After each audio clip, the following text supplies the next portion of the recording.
injurylawadvisor.com. I am Phil Santamaria, a Maryland accident and injury lawyer, and this is one of several brief, unscripted, low-tech videos that I'm adding to several of the pages of our website to tell you about the pages on which they appear, and in some cases to add some helpful practical tips. This page is about Maryland car accident law. And what I want to do in the next few moments, keeping this as brief as possible, is explain to you the big picture of Maryland car accident law. Maryland is a fault state, which means that you only have a claim arising out of a car accident against another driver if you can show that that driver was at fault. In evaluating cases of this kind, those of us who do this kind of work refer to car accident cases as having two questions or two issues to be resolved. Number one, liability, and number two, we call damages. Liability means, did someone else cause the accident? You have to be able to show that someone else was negligent. That's the technically correct term for it. Negligence means carelessness. And if you can show that the other party, some other party, was negligent, you also in Maryland have to be sure that you were not in any way a cause of the accident yourself. For if you were, that constitutes contributory negligence, and under Maryland law, that completely defeats your claim. That's right. In theory, you can be as little as 1% negligent, but in Maryland, that's a complete defense to your claim. This harsh rule only exists in 4 states in the country, plus the District of Columbia. As I'm taping this, there is a case pending before the Court of Appeals of Maryland that may change that and may eliminate this archaic doctrine. But for now, it's still the law. And if it's changed, I'll be happy to come back. I'll look forward to coming back and re-recording this video. Now, if liability exists, the second question is, well, what did that carelessness cause? That is, what are the damages that you have suffered? There are 2 kinds of damages. PD stands for property damage. That's damage essentially to your vehicle. And PI stands for personal injury, injuries you've sustained. As far as your property damage is concerned, you basically can recover 2 things from the at-fault driver. One of them is the cost of repairing your vehicle. The concept here is they have to put your vehicle back into the same condition it was in before they carelessly damaged it. Now, if it's going to cost more to repair your vehicle than the vehicle is worth, then your vehicle is considered a total loss, and what they must do for you then is pay you the fair market value of your vehicle before it was destroyed.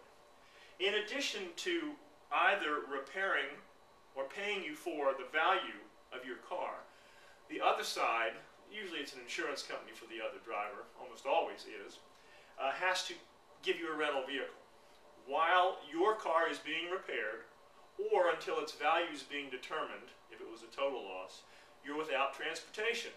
So since the at-fault party has to make up for what they've cost you, they must give you a rental vehicle as well. And those are the main things you're entitled to in a property damage claim against another driver. You also have a personal injury claim if, of course, you have been injured. Personal injury claims entitle you to 2 kinds of damages, essentially. One are so-called, I'll call them monetary damages. And in the typical case, there are 2 main components: medical bills and your loss of income. That means that if an at-fault driver has injured you in a car accident, among the other things you can recover are all of your medical bills and all of your loss of income. There are lots of details about these 2 things that we or you can talk about with someone else, but those are the key things. The other type of personal injury damage, for want of a better term, I'm going to call non-monetary. And that is what most people refer to as pain and suffering. That term really isn't completely descriptive. It's a lot more than that. It basically means compensating you for what you have had to go through no fault of your own, but solely because of the carelessness of somebody else. Valuing, that is, figuring out out the amount that you're entitled to for monetary damages, not too difficult. Figuring out what you're entitled to for non-monetary pain and suffering damages is, of course, much more difficult.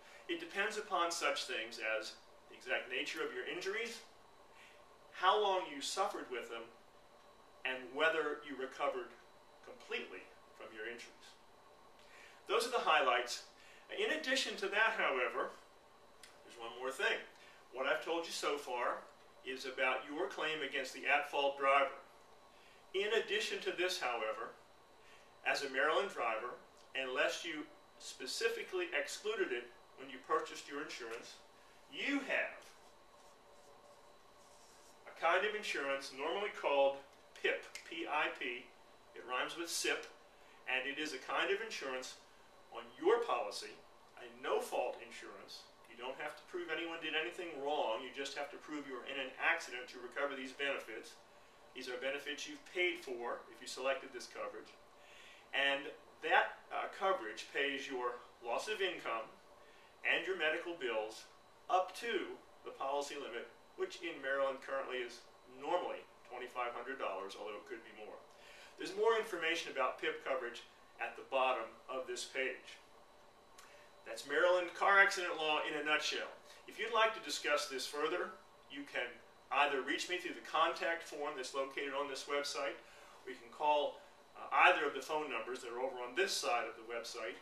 One of those is my mobile phone, and you can call it anytime. Thanks for visiting.